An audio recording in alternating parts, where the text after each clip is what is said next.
Hola, buenos días, gracias a todos por invitarme a participar. Y bueno, como decía Germán, les voy a contar un poco qué es lo que estuvo haciendo el Museo Benito Quinquela Martín hace más de un año y medio, gracias a la Alianza Americana de Museos. Estuvo trabajando con un grupo de adolescentes del barrio de La Boca en un proyecto que consistía en dos etapas en realidad. En una primera tenía que ver con el estudio del patrimonio, el estudio de cómo se fusionaba ese patrimonio con la historia del barrio, y una segunda etapa con lo que tenía que ver con hacer algo, que ellos hicieran algo, implementaran acciones que tuvieran que ver con cambiaran aquello que consideraban que fuese necesario modificar. Técnicamente no les voy a hablar hoy de este proyecto, sino que les voy a plantear o les voy a mostrar quizás una relectura que tuvieron los mismos chicos a lo largo de más de este año y medio de que vienen trabajando. Fotos que van a ver acompañadas de imágenes de patrimonio del museo. Y tiene que ver quizás con esas prácticas que a veces planificamos desde los museos, que tenemos exactamente todos los detalles de cómo va a ocurrir, y sin embargo cuando nos enfrentamos en la realidad vemos que quizás se modifican y salen distintas de lo que pensábamos. Y muchas veces quizás puede ser mejor. Comprender justamente esa historia y cuestionar el presente por parte de los jóvenes nos llevaba a entender quizás en qué marco temporal se encontraban ellos. Y estábamos con esta consolidación de la web 2.0, de esta multipantalla, de este multitasking, de esta realidad con las redes sociales que nos íbamos presentando. Lo que les puedo asegurar es que para trabajar con adolescentes se necesita muchísima paciencia, hay que respirar profundamente y ver qué es lo que pasaba cuando en realidad les pedía a uno que salgan y registren lo que ellos veían, lo que ellos cuestionaban y que estaban viendo. Y justamente esa es donde requería la paciencia, porque en realidad se plantaban a sacarse las fotos a ellos mismos, estas famosas selfies que todo el mundo considera que ya están en el diccionario de Oxford. Son estas fotos autotomadas que justamente tienen la intención de ser publicadas en las redes sociales.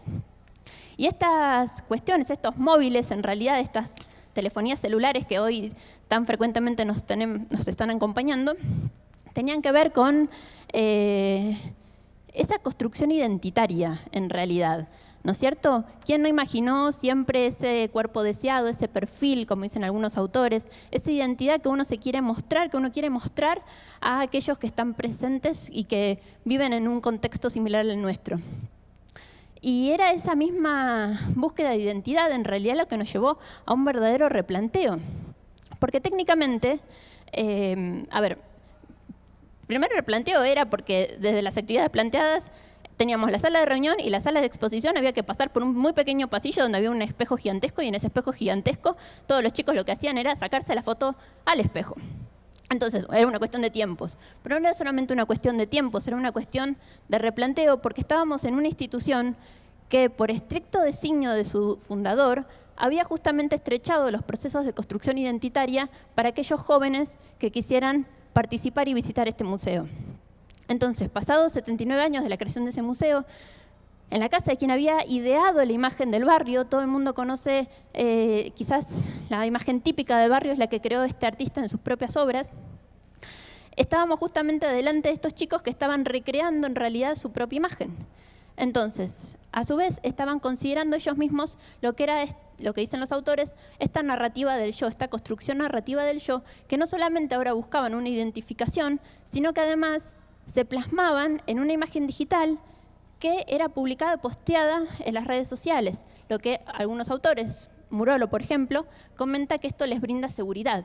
Entonces ya no estábamos solamente a esta idea, esta imagen que ellos mismos estaban construyendo de sí mismos, sino que también estaban dentro de esta cuestión que tenía que ver con ser parte de la representación propia que les daba una confianza, una estima, una seguridad, una certidumbre. Y no les voy a hablar en realidad de las características propias de las generaciones, porque ustedes saben que hay muchísimas características y los 7 minutos no me alcanzan para eso, pero sí los podemos englobar en lo que dicen varios autores de estas generaciones digitales, estos nativos digitales, en donde tienen características en común, como la independencia, la franqueza emocional, justamente el papel activo que tienen y muchas otras cosas más. Una de las características que tenía este proyecto inicial tenía que ver justamente con afianzar el grupo en tanto grupo en sí mismo. Y este grupo en sí mismo justamente tenía con una participación de chicos de escuelas privadas, escuelas públicas, de diferentes organizaciones. Y a través de las fotos, lo que nos íbamos observando era que se iba afianzando, se iban estrechando los lazos entre ellos. Ya ustedes saben que no es una forma de relacionarse lo que tienen las generaciones, sino es un mismo nivel comunicativo. Y esto lo podíamos ver incluso en las mismas anotaciones que, gracias a Instagram, iban publicando en sus redes sociales. Entonces, estábamos claramente en este nivel de la hiperconectividad que se están mencionando. Y acá estaba yo feliz, en realidad, porque en base al compromiso que estos chicos estaban teniendo, el sábado pasado era 8:30 de la noche, ya habían, de hecho, pasado 2 horas de que había cerrado el museo, y me estaban preguntando si podían volver al día siguiente. Dije, obviamente van a tener un montón de fotos, de selfies, con el patrimonio del museo. Y sin embargo, no. Eran muy pocas las imágenes que tenían en relación con ese patrimonio. Sin embargo, si bien eran muy pocas, eran citas específicas que aludían quizás a algunas características de esas obras, de esas imágenes que teníamos en el museo. Y esas mismas características representaban también algo, por muy pocas que fueran, que era justamente que no estaban en la obra en sí, sino que era lo que ellos estaban en las obras. Y esto tiene que ver con esa diferencia entre la foto. Cuando sacamos una foto hacemos el recuerdo de algo que pasó. En cambio, cuando estamos en realidad pensando en una selfie, estamos creando el evento, estamos creando el momento. Otra de las particularidades que tenía que ver era que, a pesar de la poca frecuencia con el patrimonio, los chicos iban acercando a estas fotos, incluyendo a los amigos, a los seres queridos, ¿sí? A los niños, a los hermanos, quise decir, a los padres, a los abuelos, a aquellos seres queridos que claramente querían incluir dentro de ese contexto, de ese patrimonio. Y ya sí, estoy terminando, lo que quizás más nos sorprendió dentro de las fotos que ellos fueron posteando a lo largo de todo este año y medio, fue que en realidad lo que se iba modificando era la percepción de ese contexto en el que se encontraban. Y si bien no se sacaban una selfie con la imagen de quien creó esa parte de ese paisaje, se sacaban la selfie en ese paisaje, reinterpretándolo. Benito Quinquela Martín había sido la persona que había creado la imagen del mundo, que él incluso decía que había inventado la imagen, que había inventado el barrio directamente, ¿no es cierto? Y siempre describió lo que era el puerto, el trabajo, los vecinos.